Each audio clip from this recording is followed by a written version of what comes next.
Bismillahirrahmanirrahim. Assalamualaikum warahmatullahi wabarakatuh. Syukur alhamdulillah kita bisa berjumpa kembali di channel ini. Shalawat dan salam semoga selalu tercurahkan kepada junjungan kita Nabi besar Muhammad sallallahu alaihi wasallam.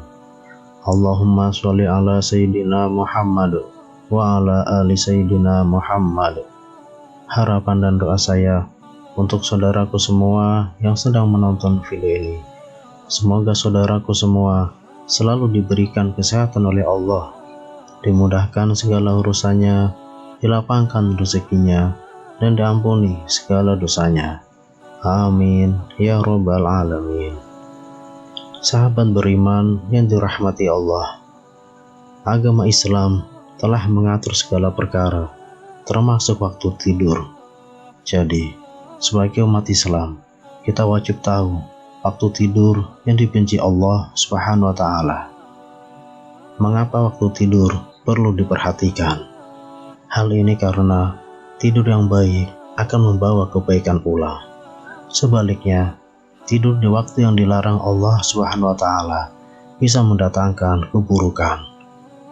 Dilarangnya tidur pada waktu tertentu ini tidak dilakukan bukan tanpa alasan. Ada beberapa hadis yang menjadi dasar hukumnya. Waktu tidur yang dibenci Allah Subhanahu wa Ta'ala. Tidur memang menjadi aktivitas yang dibutuhkan oleh setiap manusia sebagai cara untuk beristirahat dari lelahnya rutinitas.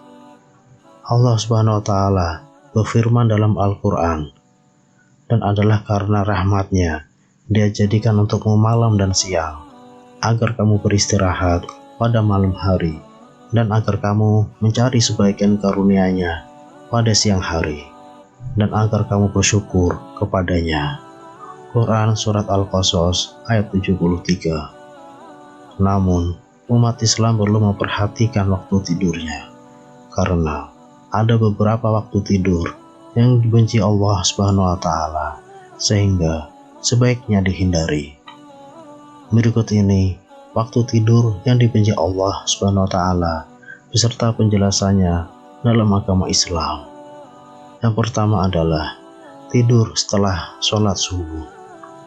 Salah satu waktu tidur yang dibenci Allah Subhanahu wa Ta'ala adalah tidur usai menunaikan sholat subuh atau hailullah. Kata hailullah sendiri diambil dari kata hala yahulu haulan, yang bermakna mencegah atau menghalangi.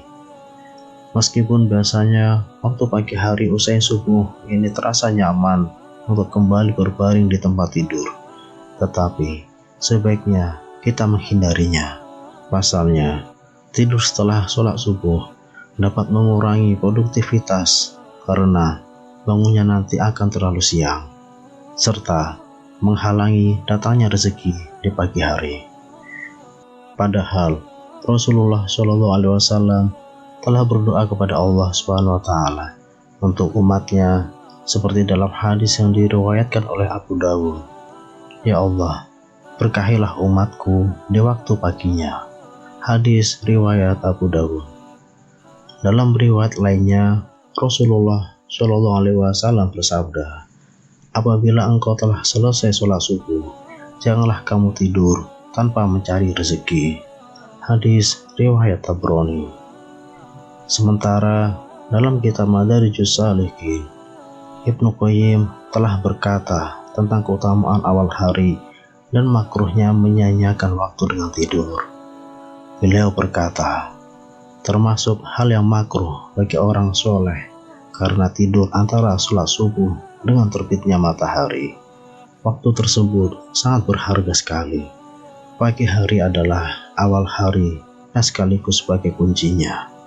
Selain itu, pagi juga waktu diturunkan rezeki, turunnya keberkahan, dan awal dari bergulirnya hari dan melakukan segala kegiatan hari itu sehingga pagi tersebut menjadi waktu mahal tersebut. Selain itu, Ibnu Qayyim al-Jauziyah juga menjelaskan tidur setelah subuh sangat berbahaya bagi badan karena melemahkan dan merusak badan karena sisa-sisa metabolisme yang seharusnya diurai dengan berolahraga atau beraktivitas. Kemudian yang kedua adalah tidur setelah sholat Asyar menuju maghrib. Waktu tidur yang dibenci Allah Subhanahu wa Ta'ala selanjutnya, yakni tidur selepas sholat Asyar atau Ailullah. Kata Ailullah diambil dari kata ilat yang bermakna penyakit.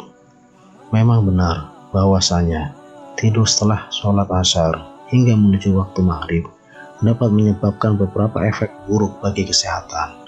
Misalnya, menimbulkan penyakit, memicu stres, bahkan membuat seseorang mengalami linglung. Sebagaimana telah diterangkan dalam hadis yang diriwayatkan dari Aisyah radhiyallahu anha, Rasulullah Shallallahu alaihi wasallam bersabda, "Barang siapa yang tidur setelah sholat Asyar lalu akalnya hilang, maka janganlah dia mencela atau menyalahkan kecuali dirinya sendiri." Selain itu, biasanya orang yang tidur pada waktu usai sholat Asyar sampai waktu maghrib akan mengalami kelelahan.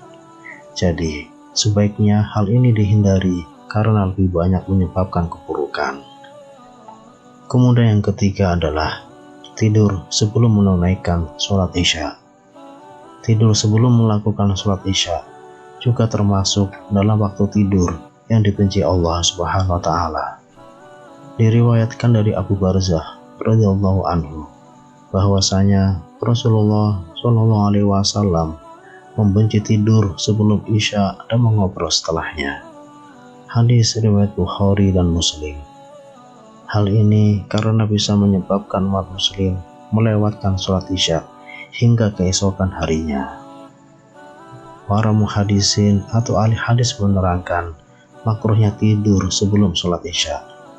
Oleh sebab itu, At-Tirmizi mengatakan, mayoritas ahli ilmu hadis menyatakan makruh hukumnya tidur sebelum sholat Isya dan mengobrol setelahnya, dan sebagian ulama lainnya memberi keringanan dalam masalah ini.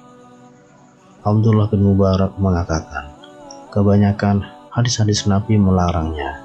Sebagian ulama membolehkan tidur sebelum sholat Isya, khusus di bulan Ramadan saja.